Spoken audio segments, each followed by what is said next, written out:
Hi, Shilpa. Hey, This good meeting is evening. being recorded. Can you hear me? Yeah, we are. Good. Now that you have turned on your camera, I need to turn on mine. Well, okay, you went off, so No, means it doesn't look nice when we switch off and just simply. yeah, that's what happens. Most of us are somewhere or the other, and we don't want to be opening up Shubha, the you are camera. from So which place? I'm actually in Dharwad, Karnataka right now. Good. So, yeah. Nice to see you. Yeah, me too. Good. Who's going to read today? Well, I don't Lavanya, are you ready? know. Yes, ma'am. Okay. Shall I proceed, ma'am? Good Yes, evening, all. please. Good evening. Page number 51, right, ma'am? 51, yes. Yes. We cannot change our parents, but we can choose to change ourselves. By doing so, we can often initiate a change in the relationship with our own parents, children, spouse, or partner. But it is hard work, and one can fall down many times on the path to transformation. The point is to get up and keep at it. One day we will reach the goal. Then comes the next challenge. Until the end, our days on earth, we are always learning. Unless we can acknowledge our own role in a problem, we can never hope to achieve any real change. Moving the furniture around feels like change, but it is still just the same old stuff with a new name or location. Real transformation takes honest struggle with ourselves. There has to be a time when we, as adults, decide to become responsible for ourselves, grow up, and stop blaming others for our shortcomings. When our children or students perceive this process in us, and they always do, it will give them hope that they too have the potential to change themselves. They have the chance to be forgiven for their wrongdoings and mistakes and can become better people. This process of transformation cannot be measured in a physical way. Steiner called this process a supersensible experience. Without being physically visible, none, nonetheless, it is powerfully perceptible. perceptible. Often it shows in the growing confidence and light in the person's eyes. As educators and parents, we know that we are on the right track when a child finally achieves a goal, makes progress, or turns to us with that look of understanding about him or herself. Shall I proceed, Yeah. ma'am? No, we'll just take a pause here. Yes. Yeah, transformation is something that I need to take it at a very personal level. And just some gimmicks here, attending a session or doing some yoga here and there or reading some books doesn't really mean that I'm transforming. Getting information at head level doesn't mean I am shifting as a human being on a threefoldedness. So the real transformation takes honest struggle with ourselves. It seems very painful, struggle. And why should I be struggling? And when you are actually on the path of real transformation, it doesn't seem like a struggle. It's that we have to put that effort, get up and write, get up and meditate, get up and do certain things certain way. But then it becomes an enjoyable process. And again, that is, you will, for a long time, you'll probably be just doing it. You will never have that aha moment. bulb on movement for quite some time, maybe overnight also. So it's not definable, but then suddenly you wake up and say, oh my God, I had this insight. And you have never felt like that before. That is when you will really shift. And each of us has it in our own ways because we come with different backgrounds. However, we have to become responsible for ourselves. Anytime I find myself blaming somebody, I need to take a step back. There is a trust me, I still do that. I still start conversing, I still start, oh, it's their problem, it's their, then I realize, okay, back off, back off, back off. And because I've started saying there is a compulsion to end that statement, which means I will have proclaimed something about somebody. But then I hope and pray that something will break and I will not finish that statement. It's a conscious effort. And at some point, and we are doing all of this again, it's one definitely for myself, but it is also for my children, because when they see me changing and transforming, there is some hope for them to put an effort to change.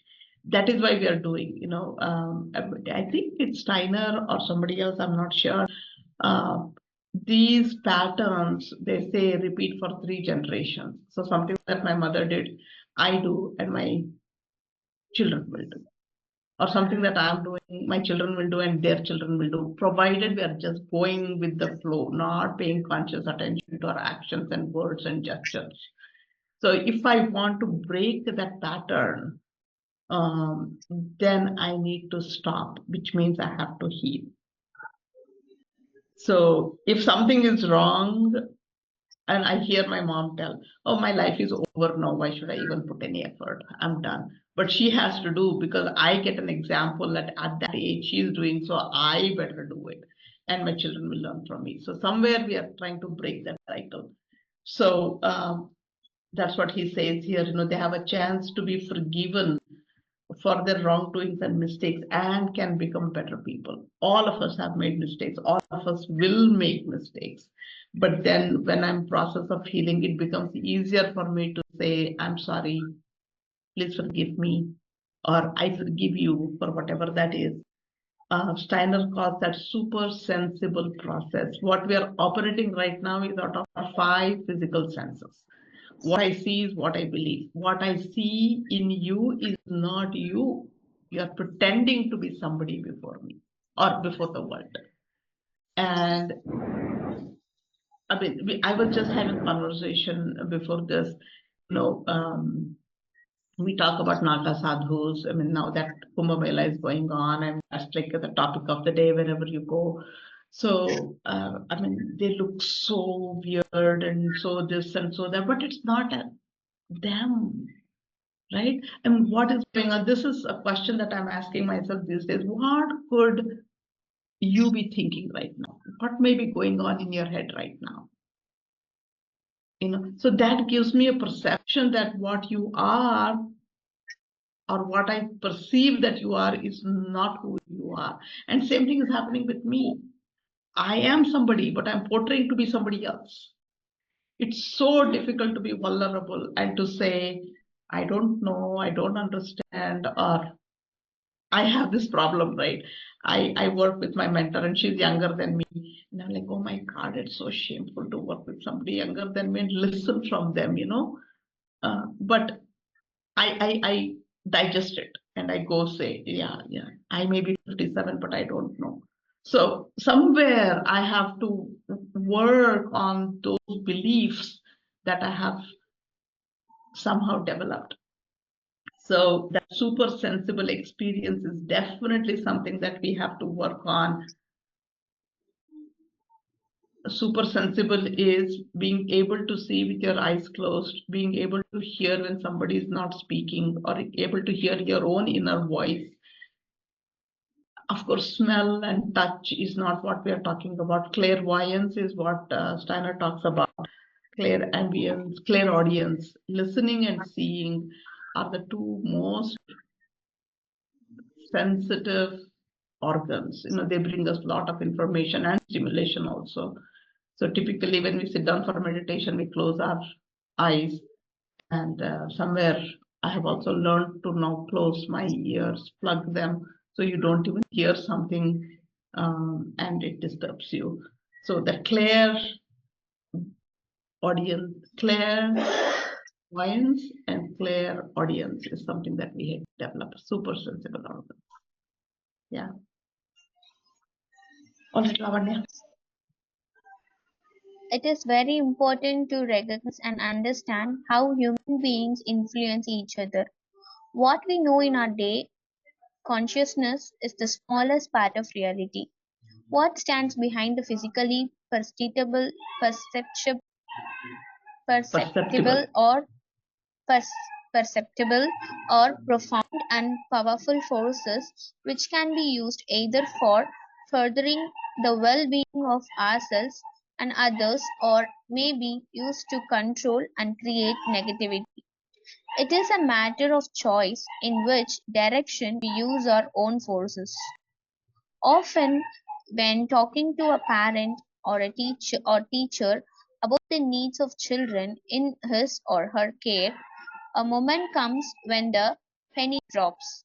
That moment of recognition and understanding, the veil is lifted and the eyes of the soul finally perceive the truth. This moment can be a relief, but it can be also be painful to realize our mistakes, misperceptions, and errors in a moment of truth offers us the possibility to change ourselves. It is the lot of human beings to learn by making mistakes and even causing pain for others by our actions. By recognizing what we have done, we are given the opportunity to wake up to our responsibility and to change ourselves to remedy the error. This process is all too human, and we have a lifetime to practice it. Yeah. Shall I We'll continue, just ma'am? take a pause here. We'll take a pause here. The last sentence in the last but one sentence, it is the lot of human beings to learn by mistakes and even causing pain for others by our actions. Somewhere somebody had told me a long time ago that if someone is causing you trouble and you really, really hate that person is your soulmate. They have come to wake you up. They and life gives us these repeated reminders. I mean, that's what we call patterns, right? Where we get into similar relationships over and over. We try to run away, escape, and we still get back into it. And it's me, it's also the other person. So somewhere if I can see that someone causing me the pain is a wake-up call for me to change, and someone telling me that I'm causing them the pain is also a wake-up call for me to change. It's nothing about others. It's my perception or misperception.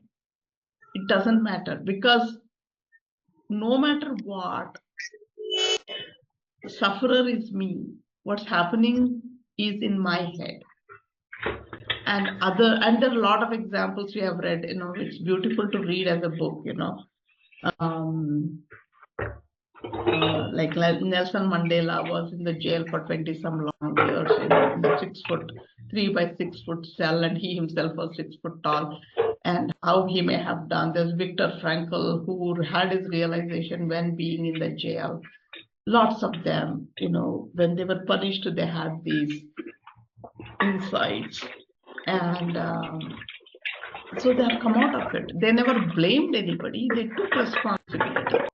So anytime I see myself blaming somebody, it's definitely not a good scene, not a thing to ignore. We do mistakes, we do errors, but then the minute I recognize that if I have enough courage, if I build enough courage to say, hey, I did a mistake, that takes a lot of um, you know the ego stops us. It's just not so easy to say, I'm sorry for my mistake. Even to our own children, even to my own siblings, even to somebody I'm close with. Oh, it's so painful. But unless I do it, I'm not going to grow. And I'm going to be struggling in the same thing. And again, if I set the situation right, if it is that I really want to grow, then I better buckle up and be super, super humble. Yes, Lavanya. Until one is committed, there is hesitancy, the chance to draw back, always ineffectiveness.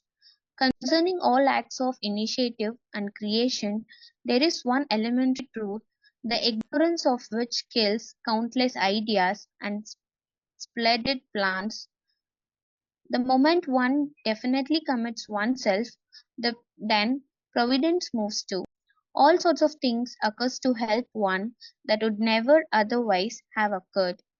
A whole stream of events issues from the decision raising, raising in one's favor all manner of unforeseen incidents and material assistance, which no man could have dreamed would have come his way. Whatever you can do or dream, you can begin it. Boldness has genius, power, and magic in it. Begin it now. Steiner speaks Yeah, the about. last 2 points, we'll just take a pause. Yes, The ma'am. last 2 lines sums it all. Whatever you can do or dream, you can begin it. Many a times we just say, I can't do, I don't have the resources, people don't allow me to do. That's an escapism. And if you drill into it a little bit, you will find out that you yourself have some kind of a fear of failure, fear of rejection, fear of not knowing enough, fear of being ridiculed, fear of being let down, insulted, whatever that is. Uh, and we blame it on others. My dad doesn't allow. We didn't have enough money, and whatever. So boldness has genius, power, and magic in it. Begin it now. Being bold is not just about putting up a fight or pretending. It shouldn't be a pretense. So somewhere it is mastering that self-worth. And when we are parenting, it's about developing the self-worth in the child. And that self-worth is not associated with something outside us. It's not about marks or the prize or the amount of money or status, whatever I have. It's more about conscious living. It's more about my growth. If my self-worth is associated with my growth and how consciously I'm living my life, then despite losing everything or the fear of losing everything, I would take bold step, even if I had to lose things. We have again heard of stories like people put up for stake everything they have owned, including their own respect and family and whatnot. We have heard about Satya Harishchandra's story, where he gives up his wife and he buries his own son, whatnot. And the story is nice, but even if there is like a small thing to give up something and walk away, we wouldn't do it. And somewhere I have to become conscious of it and deliberately start doing things. Begin small, begin small. Something like what I did was, typically we give away what we don't want or what we don't use. Even if you're giving it to your maid, it's always like something that you don't want. But giving something that you do want, just because you want to give another person, knowing that you cannot buy it again, is a conscious effort. So somewhere, if you have a dream, if you have an intention, if you want to do something, take that brave step, however small, however trivial it is, and start it. All right, Anya. speaks about the pedagogical law in his book Narrative Education, a series of 12 lectures given in 1924. This rich and informative book reveals many important elements about the incarnation, development, and education of children. In second lecture, June 26, 1924, Dr. Steiner speaks with deep insight into the supersensible aspect of the teacher's effect upon his or her students beyond what is taught in the lesson. This process, called the pedagogical law, takes place regardless of whether the teacher or the students are conscious of its effect. It is who we are that teaches and educates our children. It is not what we say, but how we say it. One can use all kinds of fancy words, but children perceive the hidden intentions harbored within the adult. This has its impact upon the soul and body of the child. Shall I Right. continue, ma'am? I think no, we'll wait. We'll take the short pause after each paragraph unless it is very, very simple. All right. Okay, ma'am. It is who we are that teaches and educates our children. It is not what we say, but how we say it. Please reflect on it. If you are into journaling, if you have a journaling habit, write this sentence down and drill down. It is who we are that teaches and educates our children, not what I say, not what I pretend to be. Because somewhere that hidden intention, hidden agenda will come forth. And children sense it because children are more super sensible than we are. We are already adulterated, we are conditioned, we are already wanting to please people, we want to be the nicest people, we don't want anybody to say bad things about us. So we have a lot of baggage we are already carrying. And that is affecting children as well. Somewhere they see that, oh, we should not speak loud, we should not be telling this to somebody. So they're getting it from us. But they're still a little bit more super sensible than we are. So they can see through us. So please pay attention to that because it does have an impact on the soul and body of the child.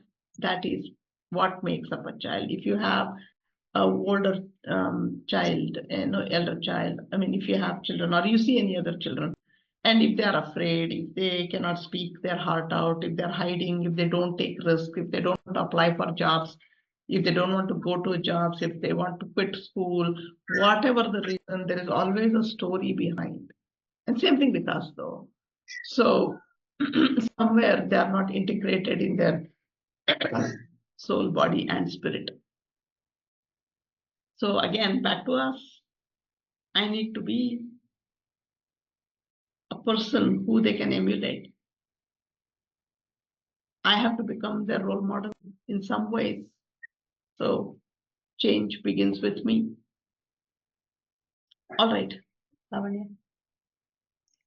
Shall I continue, ma'am? Yes, please. Here we encounter a law of the working of which we have abundant evidence throughout all education. It is as follows. Any one member of the human being is influenced by the next higher member, from whatever quarter it approaches, and only under such influence can that member develop satisfactorily. Thus, whatever is to be effective for the development of the physical body must be living in the etheric body, in an etheric body, in an etheric body. Whatever is to be effective for the development of an astral body must be living in an ego, and ego can be influenced only by what is living in a spirit self. I could continue and go beyond the spirit self, but there we should be entering the field of esoteric instructions.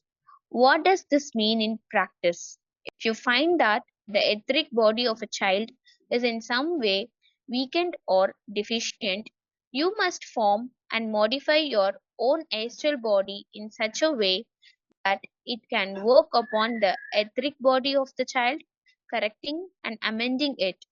We could, in fact, make a diagram to demonstrate how this principle works in education. Child, physical body, etheric body, astral body, ego. Teacher, etheric body, astral body, ego, spirit self. Terminology, physical and life bodies.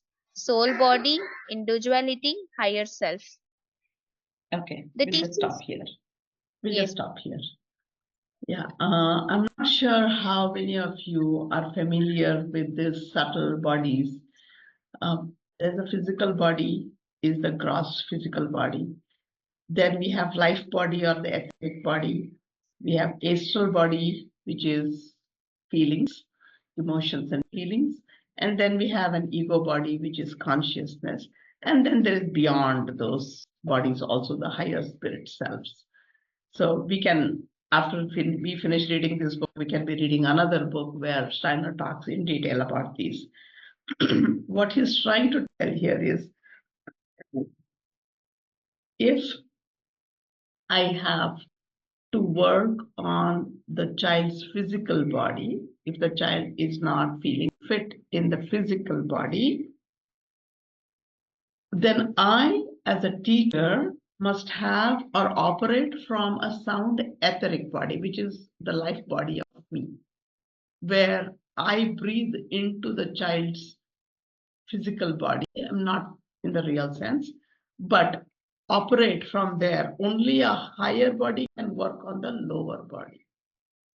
So if I have any problems with my astral body, which is the feelings and emotions, and I have problems with that, I hate, I am jealous and whatnot, then I have to operate from my ego body of understanding why somebody is jealous. Rather than advising the child, oh, you cannot be jealous. Why should you be jealous? You also have a pencil. So why do you want your friend's pencil? It doesn't work that way. So I cannot be operating out of my astral body to fix the child's astral body. I have to go on to my higher body, my ego body, where I say, yeah, I understand he's a child and he's naturally attracted to someone else's stuff. So how can I resolve? How can I make child understand that this pencil doesn't belong to him, but to his friend, and he needs to give it back to his friend? So when I operate from that level of ego, then I make an agreement. Okay, if you want to take the pencil, ask your friend if he's willing to let you borrow it. If he's okay with you borrowing, then you may. Otherwise, you can negotiate. I'll give you my pencil and give me your pencil. And if he agrees, fine, exchange. Otherwise, we keep our pencils with ourselves. Somewhere where you are not just instructing the child to, hey, give the pencil back to your friend, but operating at ego is more of an understanding of the situation, operate from that. But this is stepwise way of handling stuff. So even within me, if I have a physical ailment in my body, and if you go to an Ayurvedic physician, they'll say, okay, breathe right, practice pranayama. So when you breathe with rhythm, somewhere in the body also kind of fixes. If I have problem again with my astral body, which is polarities, love, hate, good, bad, and stuff, then I start questioning my own intentions or my own attitudes and behavior, and then come to some kind of an understanding within me. So through my ego body, I work with my astral body. And if there is any disturbance in my etheric body, I work from my astral body. Okay, now my breathing is not right. I'm not unable to remember stuff. My memory is losing, all the rhythm is not in place. Then I use my astral body. If you don't follow the rhythm, then you will be stuck with some dementia maybe when you're 70. So you better start having the rhythm so you can remember stuff. You breathe right so you can be fit and healthy. Fear, love, and hate kind of a thing you use from astral body kind of make your etheric body come into a sync or rhythm. So it's always at a higher level. The teacher has to be at a higher level than the child to be able to address the concerns of children. But it does go a little deeper with all these bodies and the way they work and how they interact with each other. So we'll probably take it up in the next session or next book we read. All right, thanks, Lavanya. We'll stop here for today.